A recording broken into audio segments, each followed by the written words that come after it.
Hello and welcome back to Shimrath Plays Caves of Qud.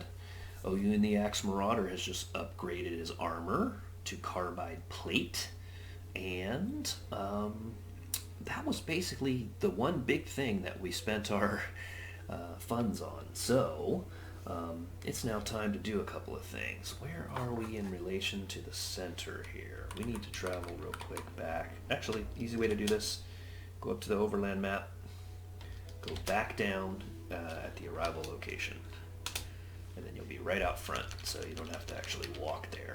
We're going to go in and look and see if we've already turned in the book. Well, that glow moth just makes me nervous, lingering around. We're going to talk to the librarian again. She is our friend, and we are going to chat. Sheba Hagadius. I would give you a book, but I have no books to give. But I'd like to trade to see if we have a copy. We do not. That book is called The Corpus Something or Other, and we have not turned in a copy of it. So we still need to find that in order to use the spray bottle to get the ingredients together. One of the ingredients is gel. The other ingredients is related to a specific type of worm in the world. It actually makes me wonder if where those dead worms were over on the other map, if maybe we should go get one of their bodies and just hold on to it. That seems like a long shot, but what if that ends up being the type of worm? I don't actually know what specific worms are candidates to help, but just for the fun of it, maybe we'll go over here and abduct a corpse of one of these worm creatures. Get segmented mythworm corpse. Oh, he's 30 pounds. All right, well, I guess we're not carrying that around. Either way, we've got things to do. So we're headed back out of this. We're headed away from the 6-day stilt back into the dangerous lands of Qud. First thing we're going to do before we go anywhere dangerous is spend our character points. We have a 25 strength currently, and we have 1 attribute point. So if we are going to, here's the skills, if we're ever going to get this skill Berserk, we have to get to a 29 strength. So pretty much every attribute point, if we want Berserk, we have to drop everything into strength. And I think I'm going to go ahead and do that because there's 2 reasons for this. One, Berserk seems really, really powerful. Strength is kind of what we do. We fight. Strength will make us better at fighting. But at the same time, it makes it so I don't have to wonder where to spend my attribute points. It's like we can just focus on a long-term goal, and whenever we come up, we don't have to go, well, a point of agility might get me this skill or whatever, in other places. Oyuun is very focused, and he's focused on marauding, and marauders are strong. So yes, we want to increase it. Increase our strength to 26. Okay, now our modifier went up to +5 as a result of that. So now what we need to do is look at our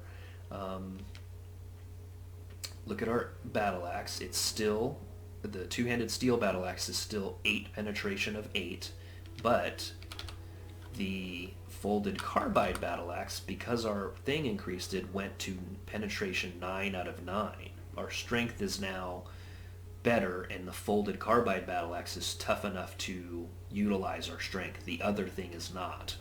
So we are going to go back to using our steel battle axe, or no, our carbide battle axe instead of the two-handed one. Now that has the downside of decreasing the amount of chance we have to dismember folks when we attack them, but I think it's okay. Back to skills and attributes. We now have 224 skill points that we have to figure out what to do with. Hook and drag I thought about, and I don't think I'm going to do this yet. It's not, I kind of simplified it into, you can just latch onto somebody and move them around the battlefield, like pull them away from a bigger combat. But I think every time you pull them, if successful, you pull your opponent with you as you move and make a free attack with your axe. So potentially that could be pretty useful, but I think I might wait on that, and instead I'm going to spend points on wayfaring, because we have just enough intelligence, a little more than enough intelligence, to benefit from Mind's Compass. Mind Compass is going to reduce the chance that we get lost while we're traveling on the overland map. Every time you get lost, you drop down into a zone, and you could be in a zone with danger in it right away, danger that you might not be able to get away from. We can fly now, so I'm a little more confident in our ability to escape danger. But if we can avoid getting lost in the first place while traveling from point A to point B, I feel like that's not a dumb idea. So let's go ahead and get that. We're going to get more skill points long before we get to a 29 strength, so we should be fine. Now we have 124, and I think the only other thing we might be interested is in shield stuff. Right now we just have a buckler on, but when we do get a shield, when and if we find a good shield to wield in our second left hand, we'll want to probably drop some points in these various shield skills. But right now, not so much. Okay, I think the only other thing that might be useful right away is this acrobatics skill. It's 75, and it gives us swift reflexes, which we gain a +5 bonus to our dodge value when flinching away from missile attacks. So as we're basically charging towards something to dismember it, we might benefit from this bonus to our dodge value as we're getting shot on the way. Because I don't really foresee, we have a laser rifle, if we need it we'll use it, but I don't foresee us having really too many shootouts with people. And then it leads to another skill that we can get later that just gives a flat bonus of +3 to our dodge value. So I'm going to go ahead and do that as well. Benefit from these little things now when we don't have enough to actually get that final axe berserk, which is going to be a while before we get there. So, alright, we, as far as I know, are all, 49 points, not enough to buy anything. We're ready to go. So let's look at our adrenal control real quick.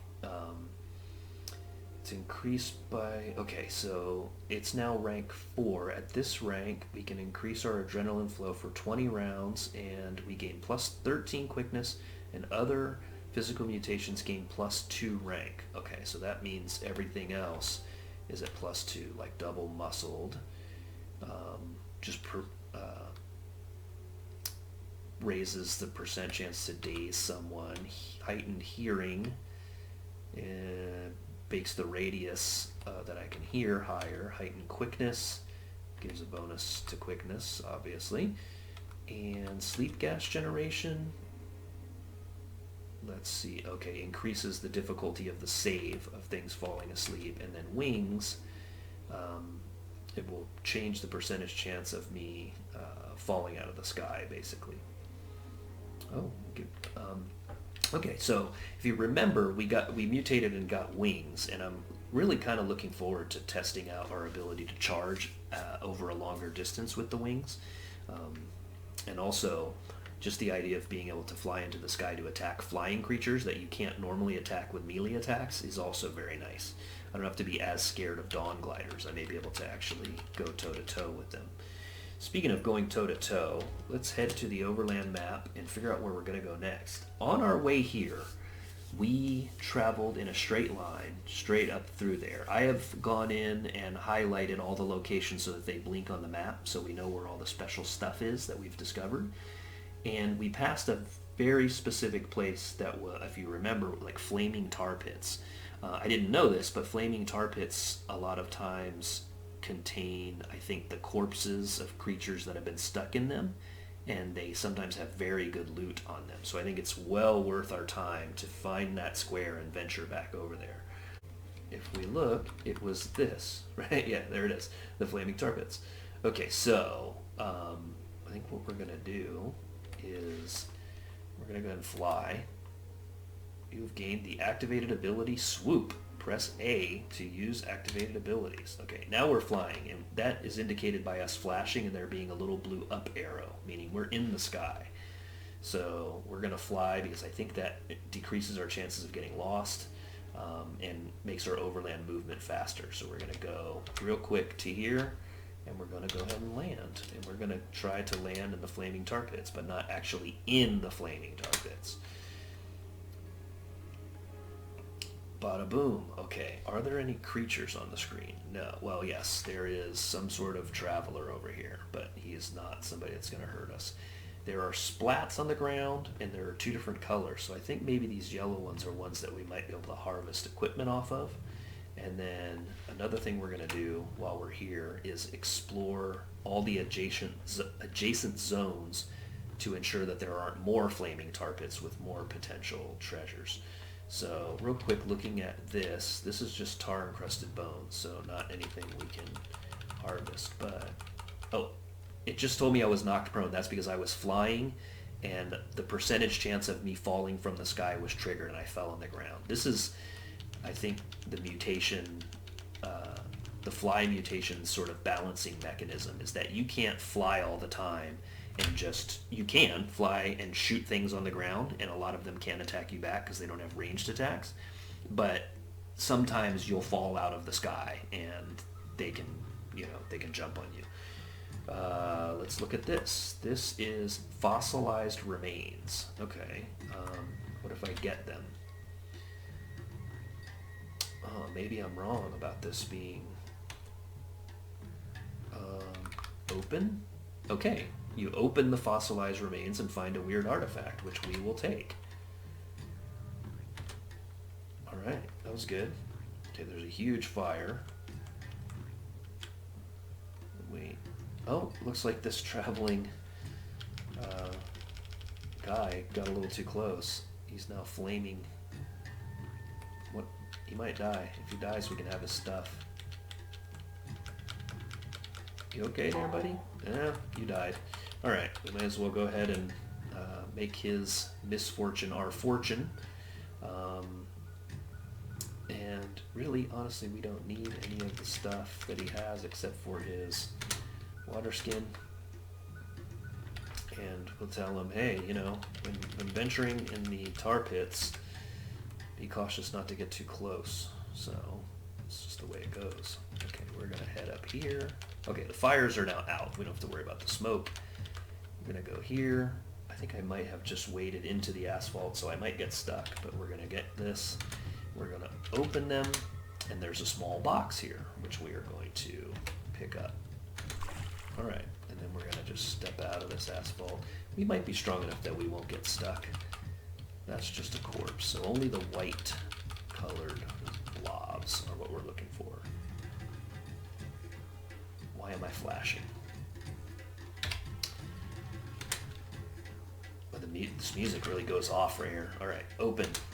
A weird artifact with 1 gram of ink in it. The fact that it has ink in it gives me a hint to what it might be, but only because I've seen someone else find one of these in a playthrough that I watched. We're gonna get that, and that is the only stuff we can collect, correct? No other yellow splotches. Let's go to our inventory and see what we found. Here's a small box. We're gonna examine it. Hopefully we're not too dumb. You make some progress in understanding the spiral borer. Boom. I don't know what that is. What sort of giant man thing carried a 40-stone chrome satchel on their shoulder? The answer is not known, but a clue is stenciled on the side of the satchel. A drill pointing downward into a well. So apparently this is like something you can use to basically dig. Maybe I can just dig down into the ground with it. Weird. Alright, well, we'll learn more later. Next weird artifact. Examine. You make some progress understanding the force bracelet. It has a small trinket inside. So the small trinket is its cell, so we're going to remove it. And then we're going to have to go to that small trinket and also examine it to know what it does. I think I'm so dumb I broke the thing. My job is chopping people's limbs off, not figuring out what ancient artifacts do. So unfortunately, that thing is now broken. We can pay to have it repaired when we go back to town, which we might do, because this stuff might be valuable enough to go trade it in right now instead of carry it with us. We're going to examine the last weird artifact with the ink. Yep, it is what I thought. You make some progress understanding the tattoo gun. All right, let's look at it. Ink is jetted into and under the skin canvas by a needle and a rotary motor. All right, so we can now give people tattoos. Let's look at the force bracelet, because we have an alternate cell. A wrist-mounted force field emitter. Right now it's 0, 0 because it has no cell, but let's see what happens when we put a full chem cell in. Look, 0, 0. It still says 0, 0. Why do I feel like that force bracelet, there's more to it than that? I'm gonna see if I can equip it. I can put it on my other left hand.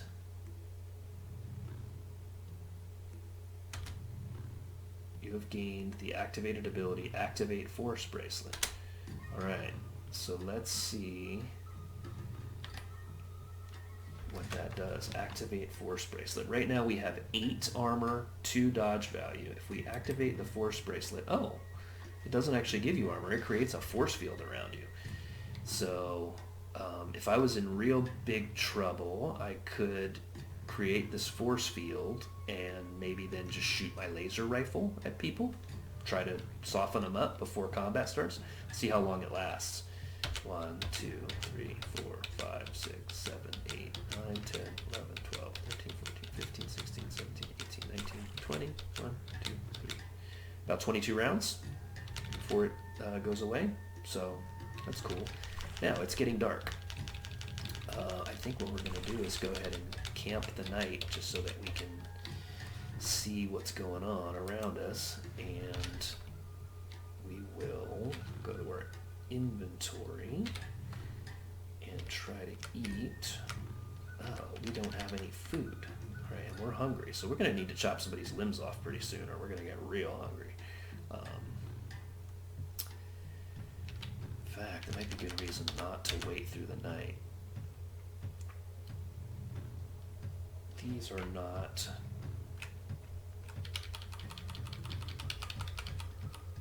No, they're not yellow, right? So, okay. So that was 1 square north, which we've already explored. Over here, not sure. Over here, some more tar pits, but can't look around because it's too dark. See what's to the south. Okay, more flaming tar pits. Alright, good. That is good. Okay. Let me get out of the smoke. And I feel like the thing to do is wait, even though I'm hungry. Okay. Let's wait. Let's wait for 400 turns. Basically gonna wait through the night. We've leaked wax everywhere, as usual. And then pretty soon here, as I pass the turns, yeah, here we go, the sun starts coming up, and the fires go out. And I believe, yes, there's gonna be loot for us to get. So this is good. We might get some cool stuff out of here. Alright. I'm gonna open these fossilized remains, and we find a weird artifact. So clearly these flaming tar pits hold like the corpses or something of ancient individuals, and they're preserved in such a way that we can benefit from getting the stuff. I'm gonna get this one, open it. Alright, 2 weird artifacts. We would like to get them. Come down here, same thing, open. Small box and a small stone. Those are now ours, I believe.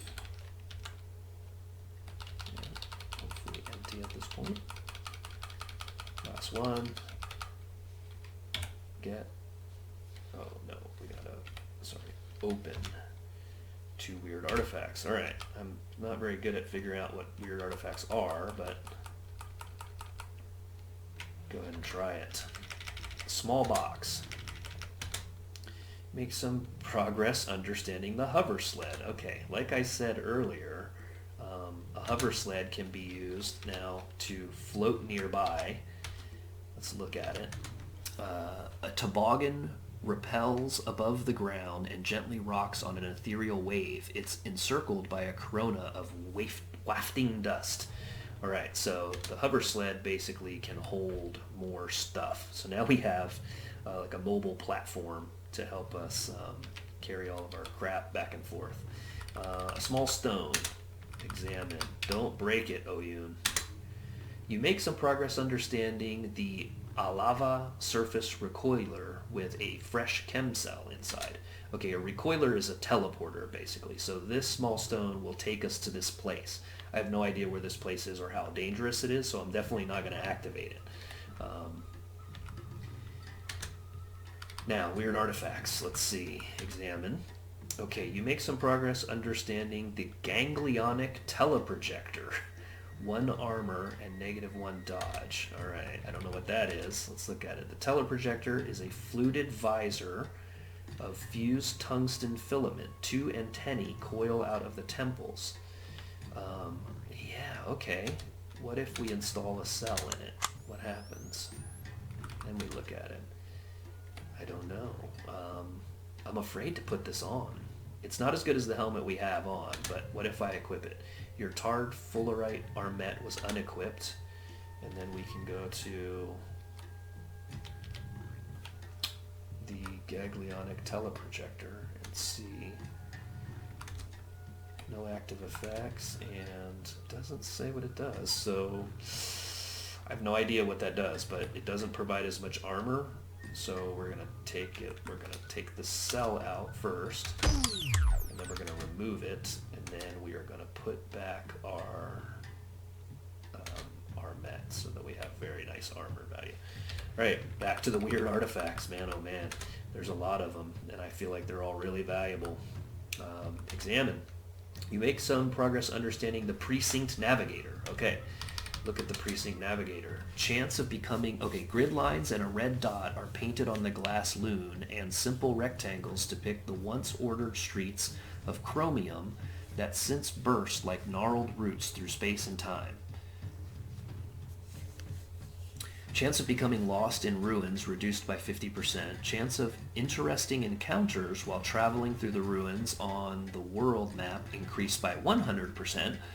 Chance of encountering ruins while traveling through other terrain on the world map increased by 100%. 100% seems like a lot.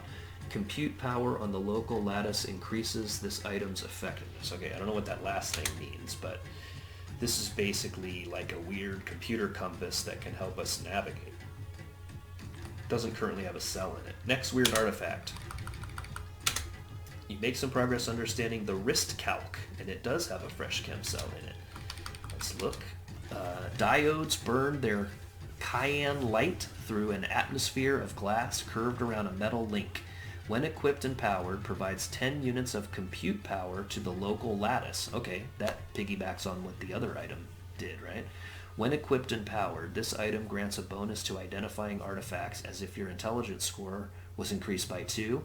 When equipped in use, provides a light radius of 2. So, to be honest, I should equip this right now while I continue.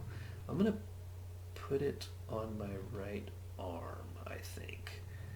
That's going to reduce my armor by 1 point, but I feel like that's okay. Did that work? Let's look. On my right arm, yeah, wrist calc. Okay, so now I should have a better, easier time of figuring out these other items and a less chance that I'm going to actually break them with my big dumb hands. Okay, examine. You make some progress understanding the bounding boots. 1 armor, 0. Alright, look. Some clever tinker has fitted a spring-loaded tendon around each of these boots to mimic the gait of a large sprinting bird. As long as you have worn this item for at least 100 rounds, you sprint at thrice your normal movement speed, and you get a plus 15 to move speed. So that's very good. We're going to equip those and take off our Sandals of the River Wives. And we found some really good stuff here. Last artifact. Make some progress, oh my goodness, in understanding the helping hands. Okay. This is insane. Okay, helping hands. This pair of prosthetic hands are attached to the ends of two telescoping multi-jointed chrome rods which fasten into a thin plastic case designed to be worn on the back. So this can go in the slot that my Isakari banner is in, and it will basically give me 2 extra arms and hands. So it doesn't matter that I have a dumb old wax flab hand at this point, really, because now I can equip this onto my back, and if we go to my inventory, you now see that I have a body, a head, and a face like a normal person. What is normal in Caves of Qud, right? Worn around my wings are my helping hands. So now I have a right arm with a right hand, a left arm with 2 left hands, a right robo arm and a right robo hand, a left robo arm and a left robo hand, my missile weapon, and then what am I wearing on my hands or my robo hands, my bounding boots, my hover sled. Okay, so now I can consider getting additional axes and wielding them. One of the things we can do right now, because we do have a 2-handed steel battle axe, is we can equip it in our right robo hand, right? And then, as you see, I am wielding my... Another thing I need to do is...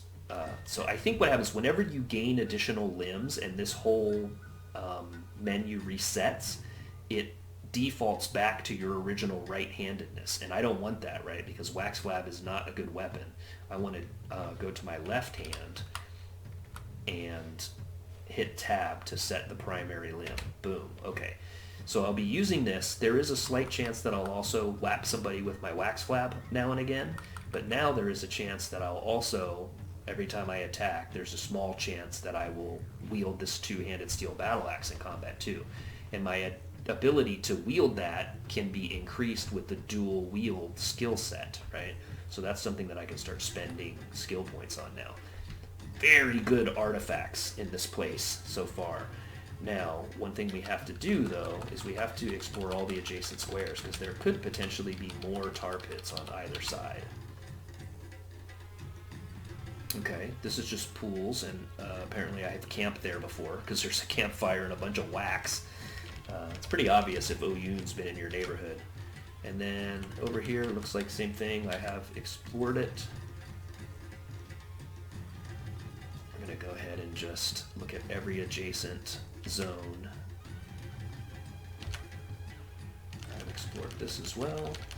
I think that is it. Oh, there's a living creature over here. You see this creature? Alright. Again, that is the Salt Kraken, right? It is neutral, so it doesn't care about me, but it's also impossible. It has 300 hit points, 17 armor, and maybe that is a -2. It's probably not very good at dodging out of the way because it's gigantic. A massive flesh 2 stories high. It dominates the landscape, churning the earth beneath its inexorable advance. So you don't want to get swallowed up by that guy. Although he won't rush over to eat you unless you provoke him. Alright, I think that's it. I think we have explored the area. I'm going to go back to the overland map, and I think we're just going to, real quick, we're going to hit fly, and we're going to fly. One more thing. Let's look. Where's the lava weep? Right here. Okay, let's go ahead and go to the lava weep and fill up our files with lava. Oops. 1, 2, we're going to go down. We're going to say we want to go to the lava weep. Alright. Please don't put us next to something that can cause fungal infection. Alright. We're going to go over here, and we're going to, normally you wouldn't want to walk too close to lava. We're going to interact with an object just below us. We're going to collect the liquid. We collect 5 drams of lava in our files. So if we now look at our inventory, those glass vials that we bought are all 5 full of liquid, and I think they're worth about like 25 drams of water each, and they only weigh a pound. So pretty good thing to collect if you have the containers to do it. Now we're going to fly all the way back to the 6 days still. Oh, look at that. Okay, despite our wings and our newfound ability to navigate using the skill that we bought, we still became lost, right? This can always happen. And not only did we become lost, but we got dropped into a zone where there are hostiles. But this is okay because we want to test our new ability to do our thing, and we can test it on these dudes. None of them have rifles, so we're not really too concerned. We're just going to swoop in, and we have something called swoop. I don't know exactly how it works, but we're going to try it. Swoop. Select a direction. So I think we probably have to be closer than this.